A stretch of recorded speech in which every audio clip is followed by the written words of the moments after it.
Hello, welcome back.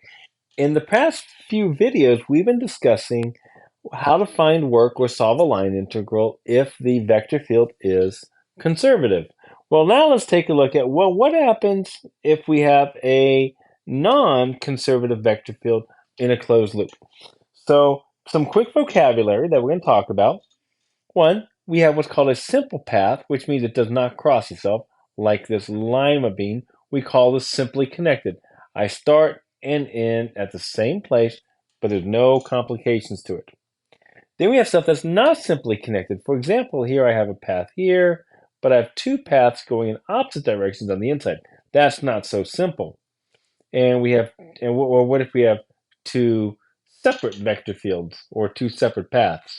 So today we're going to take a look at what we call simply connected. Um, Other definition, something we call a closed path. A path is closed if its initial and final point are the same. Then we have what's called positive orientation. A path has positive orientation if we move along the path and it always moves counterclockwise. That should sound familiar. Remember from pre-cal. In pre-cal, we learned that we typically measure radians going counterclockwise or angles going counterclockwise. So we always think going counterclockwise is positive. Today, we're also going to be discussing what's called Green's theorem. And what this states is that the value of a double integral, now remember, what does a double integral find for us? That's right, area. That the area over a simply connected plane, region R, is determined by the value of the line integral bound over the boundary. As a result, we can use Green's to solve line integrals. In some cases, this is preferred. In other words, we can kind of think of area giving us the value of a line integral. And that's really what Green tells us. It's not that the area is a line integral, but we use area to help us find the value of a line integral. And that's what kind of this is telling us. So Green's theorem, what it states, is if we let C be a positively oriented, piecewise smooth, simple closed curve. That's a lot of conditions. And let R be the region inside the curve. If P and Q have continuous first order derivatives, remember P and Q, remember P, I tend to use M and Q for N, then we can say that our line integral, the value of our line integral is, now take a look here. We have this dA, that's our area. But right here, we have our curl that we saw. That's that partial of m with respect to x minus the partial of m with respect to y is equal to the curl of a vector field times area. So this makes it really easy. Green's makes finding a line integral really easy for us. In other words, if we start in the same place.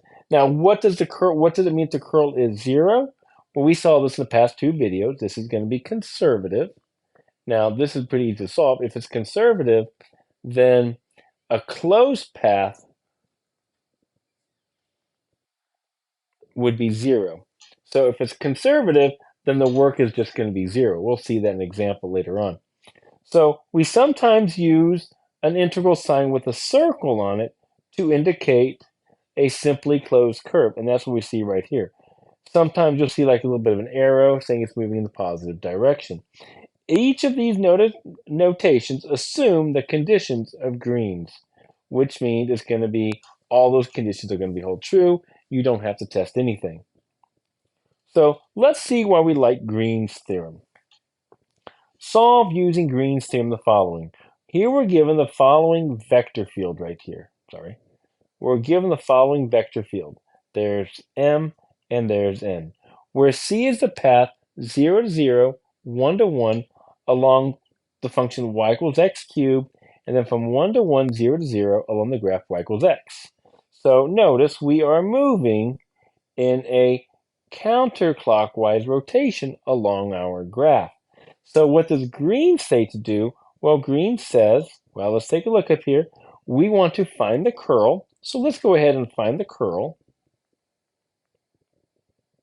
curl is the partial of n with respect to x minus the partial of m with respect to y. And I can find that that's just going to become the partial of n with respect to x. That becomes 3x squared plus 3y squared minus the partial of m with respect to y, which is 3y squared, and that's going to become just 3x squared. And what does this tell me to do? Well, we're told to take the curl, multiply it by the area. So for Green's theorem, so we are going to say for Green's theorem that the domain is going to be this, whoops, sorry, it's going to be the curl dot the area times the area, not dot. So that's going to become really easy to do. We got this 3x squared. Now remember, dA for us, because we're in terms of x and y, will be dy dx. If you forgot how to do area, please by all means take a look at an older video of mine. So looking at our path right here, I just now need to find the area of that region, which we've done this a million times. Draw your rectangle of mathematics right here. And if I take a look at the change in the y values, well, the y's are going from x cubed to x. And the x's are going to go from 0 to 1. And I would just evaluate that from x cubed to x, from 0 to 1. Solving this integral with respect to y, we get 3x squared y from x cubed to x. Solving this just becomes 3, what's that, x cubed minus 3x to the 5th. And I'm going to take that integral, evaluate that with respect to x from 0 to 1. Solving here, we're going to get x cubed minus 1/2 x to the 6th from 0 to 1. And we just get really 1 minus 1/2, which is 1/2. And there's our valuation. So again, so what Green simply says is if the vector field isn't conservative but is close, we can just look at the area rather than doing the whole parametric thing. All right. I hope you enjoyed this video. Please join us for another video. We're going to do a whole bunch more examples. I'll see you then.